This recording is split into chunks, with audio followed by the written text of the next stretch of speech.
Good afternoon, students. Let's start our lab session. Today, we'll be going through Module 6, which is Data Link Layer. We studied these concepts, some of these concepts in our lecture yesterday. So some of the things we are going to study is going to overlap with what we have studied in the lecture. In the lecture, we concentrated mostly on the theoretical aspects, okay? But today we'll be looking more on the CCNA aspects of it, okay? So Module 6 is Data Link Layer. What we are going to go through today is the purpose of Data Link Layer. What is the main purpose and function of the Data Link Layer, especially in preparing communication for transmission on specific media? What are the topologies and how do they compare? We compare the characteristics of media access control methods on wide area networks and local area network topologies. And then we look at the data link frame, okay? The actual frame, how does it look? What are the characteristics and functions of the data link frame? So these are some of the aspects that we're going to look at today.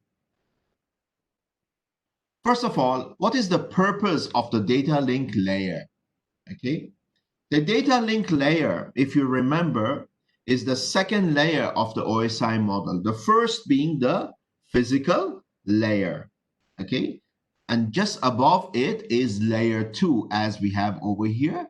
It is the data link layer. It is responsible for communication between end device network interface cards, okay? And it is mainly responsible for your MAC NIC address, which is your destination and source NIC, which is your MAC address. Remember, your NIC, your network interface card, has got the MAC address hardwired inside it. It allows upper layer protocols to access the physical layer media and encapsulates layer 3 packets. Okay, what are layer 3 packets? That would be IP version 4 and IP version 6. What is layer 3? Layer 3 is the network layer, which is above the data link layer. In layer 3 network layer, we give IP addresses. It can be IP version 4 or IP version 6. In layer 2, we don't deal with logical addresses. In layer 2, we deal with actual MAC address. Another thing that we studied in our lecture yesterday, if you remember, is an important aspect of data link layer is performs error detection and rejects corrupt frames. Now, we are not going to go into those details because we have already studied it in the lecture yesterday. Okay, in CCNA, we concentrate mainly with establishing the communication rather than knowing the details of how the communication happens. In the lecture, we study the details, okay? So, data link layer also performs error detection and rejects corrupt frames. Now, IEEE 802 LAN and MAN standards are specific to the type of network. So, the data link layer consists of two main sublayers, again, reflecting on what we studied in the lecture yesterday. What are those two sublayers? Logical link control, LLC, and media access control, which is our MAC. The LLC sublayer communicates between the networking software at the upper layers and the device hardware at the lower layer. Which is the lower layer? It's a physical layer. Which is the above layer of data link layer? Network layer. Okay. The MAC sublayer is responsible for data encapsulation and media access control. So we'll be looking at these. Packets exchanged between the nodes may experience numerous data link layers and media transitions. At each hop along a path, a router performs 4 basic data link layer functions. Okay, what are those 4 basic? Router performs 4 basic data link functions. Those are, number 1, accepts a frame from the network medium. Yes, it accepts a frame. It de-encapsulates the frame to expose the encapsulated packet. How do you de-encapsulate? You take the frame, you de-encapsulate the frame and get the packets out and send it up to the network layer. Or it may do the opposite. It re-encapsulates the packet into the frame and is ready to send it to the physical layer. And then it forwards the new frame on the medium of the next network segment. If it's sending it up to the network layer, it de-encapsulates it into a packet. Okay? And once it gets the packet from the network layer, the other way around, then it re-encapsulates it into a frame. And if it's communicating with the lower layer, the first layer, physical layer, it converts the frame into bits so that it can be transmitted through the physical medium.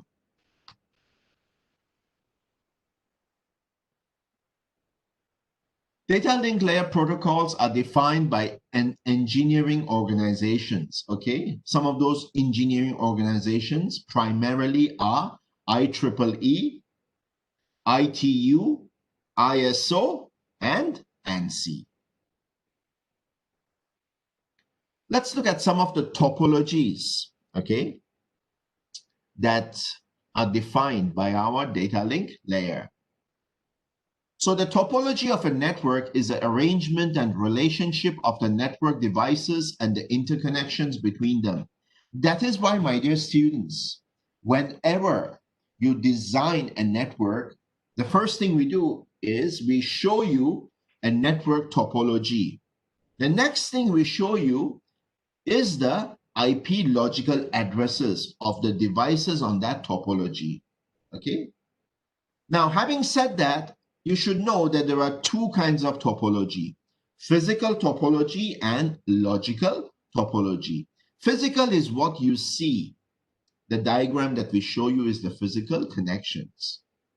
Now, logical topology has nothing to do with physical connections.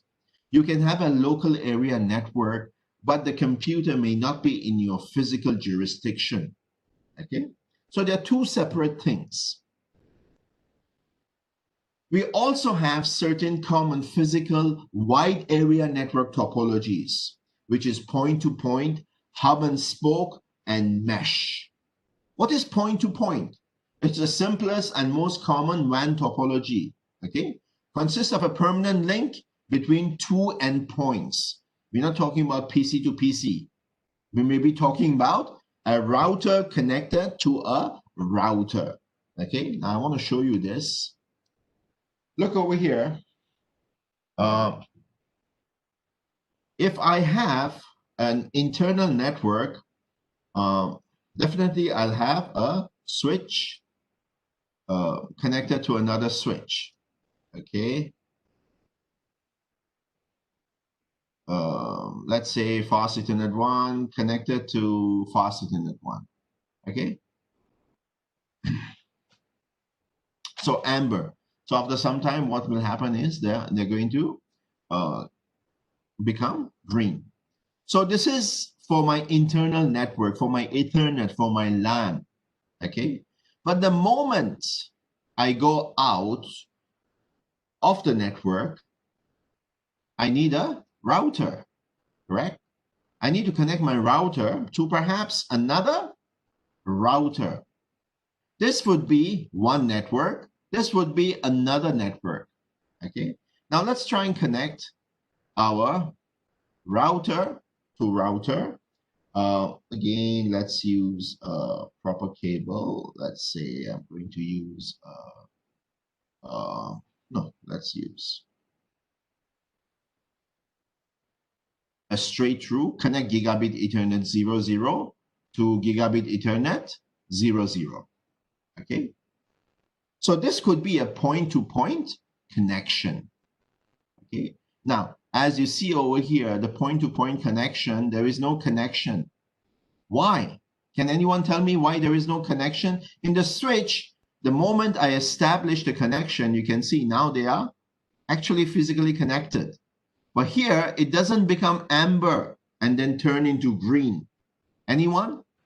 Because they're not assigned IP addresses. Yes, very good, because they are not assigned IP addresses. So let's go and assign IP addresses. There we go. We go to our router, okay? Enable, configure terminal. Let's assign an IP address at interface 00, right? Interface gigabit 00. Okay, there we go. We are at gigabit 00 interface, and now I give an IP address 192.168.1.1. Okay, usually the router will have the first address, subnet mask 255.255.255.0. Okay, so what is the meaning of this subnet mask? That means network portion of the address is 24 bits and the host portion is 8 bits. Okay, once you give this address, then you type no shut. That means you want the IP address to be active, the port to be active.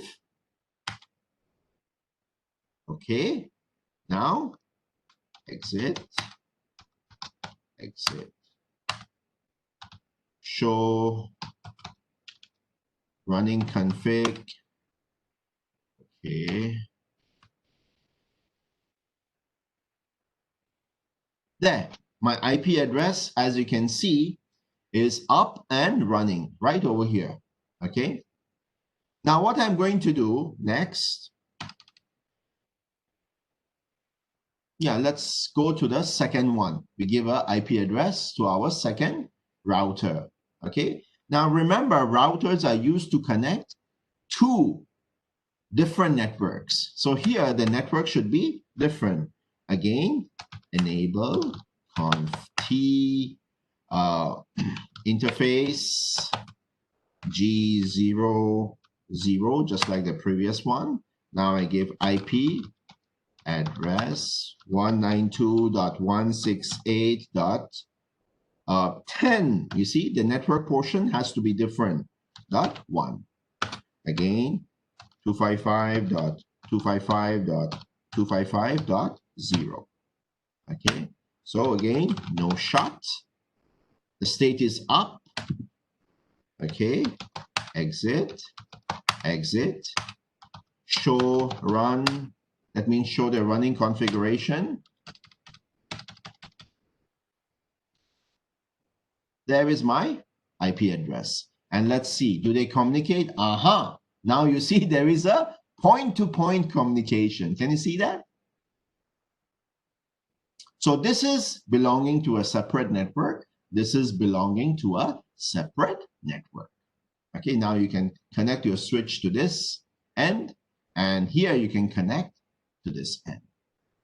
Okay, so going back to the presentation, you can do point-to-point connection. You also have a hub and spoke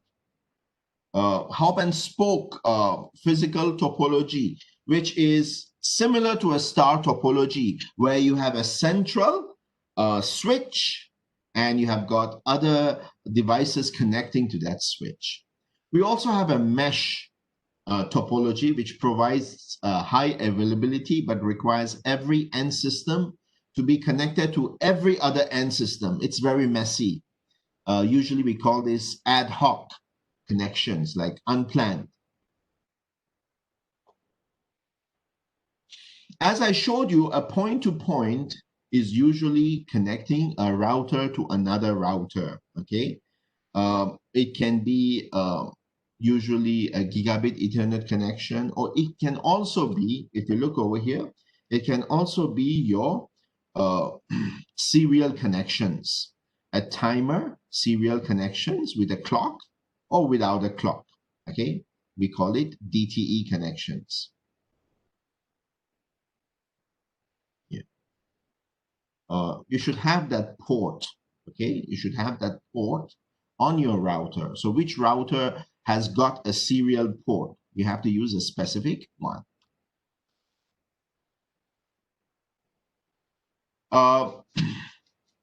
End devices on local area networks are typically interconnected using our star topology.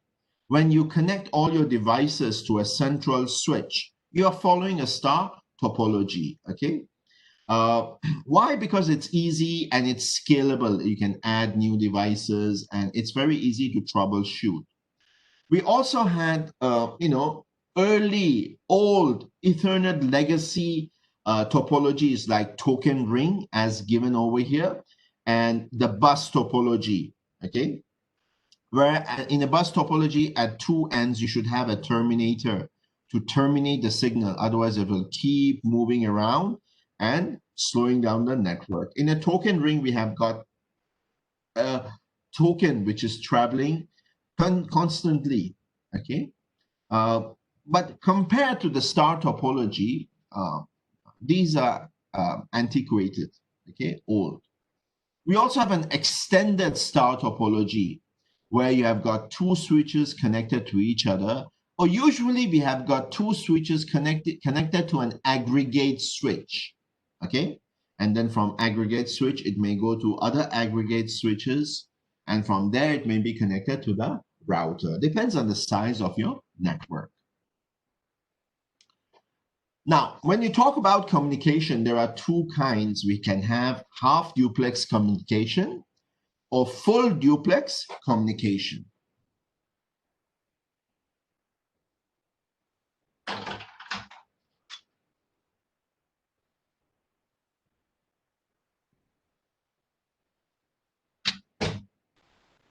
Sorry, I had to leave for a while. Half duplex only allows one device to send or receive at a time. Full duplex allows both devices to simultaneously transmit and receive on a shared medium, okay? For example, your switches that we use operate in full duplex modes. All technology where we have got legacy bus or even using Ethernet hubs. Hubs was a device just like a switch, but it used to have a half duplex communication. So you cannot send or receive at the same time. You have to wait. It used to be a victim of collisions, okay? But these are ancient devices. Even in our lab at Curtin, we don't have a hub, okay? It's very difficult to see a hub these days, okay? So our switches work in full duplex mode. We also have contention-based access. Contention-based access always use a half duplex communication, okay? And this is something also we studied in our lecture today. It can be CSMA-CD or CSMA-CA.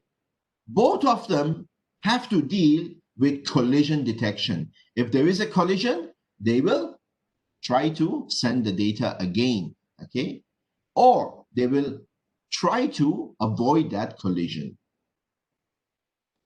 We also have control access. Deterministic access where each node has its own time on the medium. This is used on legacy networks such as Token Ring and ArcNet. So let's look at more at CSMA CD. It is used by legacy internet local area networks. Unfortunately, it works in half duplex mode, where only one device sends or receives at a time. Now, the problem is, how do you, this we studied yesterday, how do you avoid collision? it uses a collision detection process to govern when a device can send and what happens if multiple devices send at the same time. Okay? So usually, devices transmit simultaneously will result in collision. We studied this yesterday, if you remember. Devices detect the collision, okay, and then they wait. And after some time, after a random period, they retransmit the data. Okay, here we just, like cover the surface of that information of CSMA CD. But yesterday's lecture, we went a little bit more in depth. CSMA CA is used by IEEE 802.11 wide local area networks. It operates in half duplex mode as well. Again, there can be a collision. So it uses a collision avoidance process to find out when a device can send and what happens if multiple devices send at the same time. How does it do that? When transmitting, devices include a time duration needed for the transmission. Okay? Other devices also receive that time duration and they know who has got the access time and can send. Others will not send during that time. Okay? And they know when the medium is unavailable, so you cannot send to make sure that there is no collision. Okay? So it's a better option than CSMA CD. Now let's look at our data link frame. Okay. The frame has got a header, it has got a data and a trailer. Okay. So the amount of control information carried inside the frame varies according to your access control information and according to the topology that you are following. So header consists of a frame start, okay, which identifies beginning and end of the frame. The address of the frame. Over here, when we say address, we are talking about the physical address, okay, the MAC address. Type identifies encapsulation of layer 3 protocol. Control identifies flow control services. And then we have your actual data. Your packet will be encapsulated over here. At the trailer, we have got error detection and frame stop. Error detection means used for determining transmission errors. We studied multiple error detection yesterday in yesterday's lecture. Okay. So here you should know that every frame has got a header and trailer. The trailer will have the error detection portion. So when you're sending your data, okay, layer 2 addresses are also known as physical address. There, layer 2 deals with your NIC.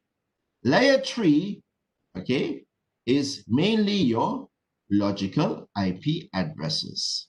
Okay, so your layer 2 is your true addresses.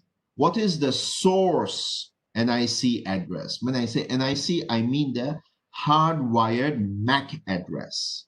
What is your destination NIC? Okay, both will be incorporated. Okay, remember we are talking about data link layer, which is layer 2. Layer 3 deals with your IP logical addresses. This is your network layer. See, there we have got IP version 4 address. Okay, source and destination. Question: look at the source IP address and look at the destination IP address. Question: are they in the same network or are they in different network? Different network. Anyone? Very good. That is why we need a router to connect this with this. The problem is, if you look at data link layer hardware address, you cannot know, right? which is whether they're in the same network or different network. But here you can easily make out, right? You see, this is 192.168. This one is 172. Okay, so that means they're different networks. So they need a router to have a connection between them. Okay. So remember, layer 2 addresses are referred to as physical addresses. The MAC address will reside on your network interface card. Okay. It is contained in the frame header, used only for local delivery of a frame on the link, updated by each device that forwards the frame. Okay. Even your router will have a table which has a list of all the MAC addresses, so it knows where to forward it, which is the next hop that it has to forward it to. So the logical topology and physical media determine the data link protocol, which is used in Ethernet 802.11 wireless, point-to-point, high-level data link control, HDLC, and frame relay. So each protocol performs media access control for specific logical topologies. So this brings us to the end of our data link layer, which is chapter 6. Now, I would like to move on to chapter 7, which is our Ethernet switching. Let's have perhaps a break